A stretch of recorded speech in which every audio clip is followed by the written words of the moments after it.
Now, for more on this, we're being joined by John Ayres from Washington, D.C. He's a Senior Policy Director for the Center for Arms Control and Non-Proliferation in Washington. Mr. Ayres, thank you so much for joining us on World DNA. It's always a pleasure to have you with us. Thank you for inviting me.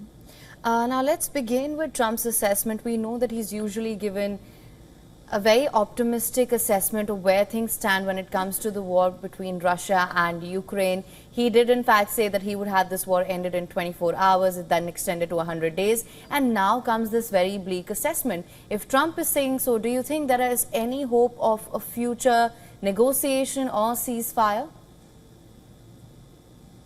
Well, ending wars is always a lot more difficult than starting. Peace process takes time and it takes willing participants. And right now, neither Ukraine nor Russia is in a position where it is realized its war goals. And so neither one feels that there is much to be gained by a rapid peace negotiation at this point.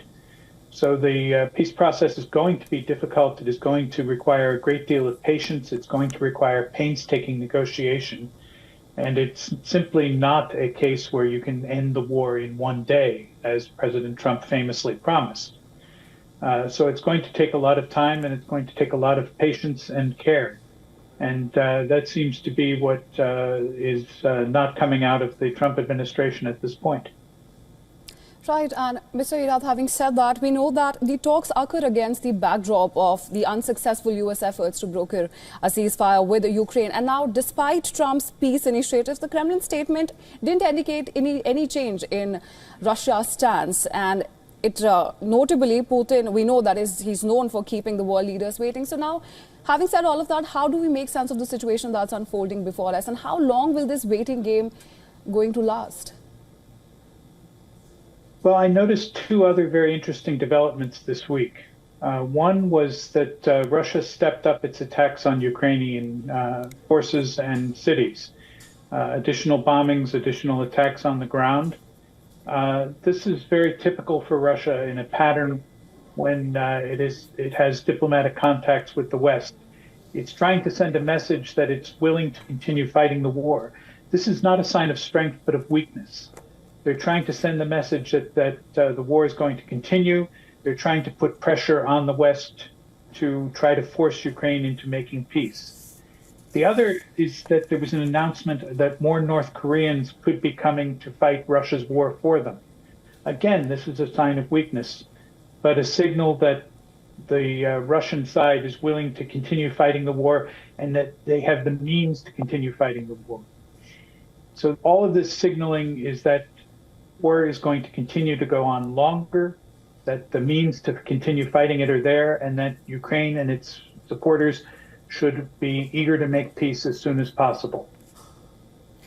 Right, Mr. Ayres, of course, there's also the issue of arms supplies to Ukraine, something that it desperately needs.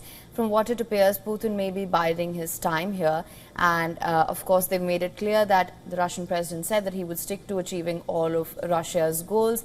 What's your assessment of what Russia's goals right now are? We know it is that it wants Ukraine to recognize its territorial gains, but it's not going to stop there, is it? Russia's long-term goals are that the Ukrainian government should be replaced by one that is friendly to Russia, that will follow Russia's lead on its foreign policy. I think that as a short-term goal, Russia would be content with a end to the war that recognized the territorial gains, and then would take another war to replace the Ukrainian government.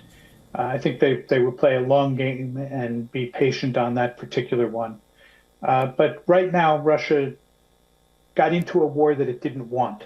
They expected a quick and easy victory. They did not get that, and are trying to fight a longer, ultimately very unsuccessful, very costly war, and they're trying to come out of it with something positive that they can show for the effort and for the tremendous losses they have suffered. Russia is an authoritarian state. They depend on the image of success to perpetuate that authoritarian government, and they need some success to continue.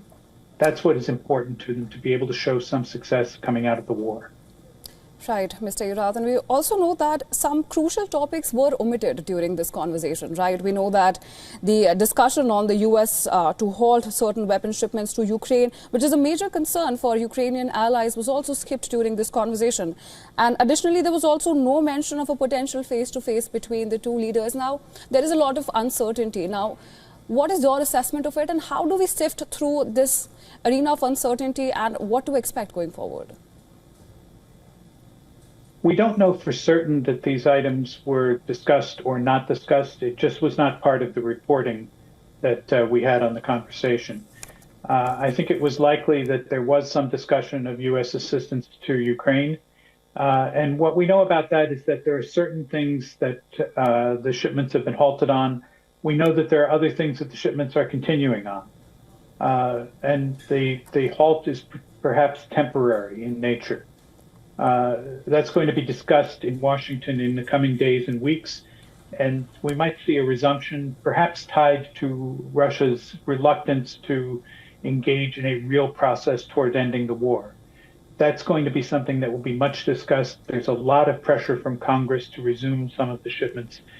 So I think there's going to be some selective discussion of that in the coming weeks. All right, Mr. Ayer, thank you so much for joining us on World DNA with your insights and your perspective on this. Thank you very much for having me on.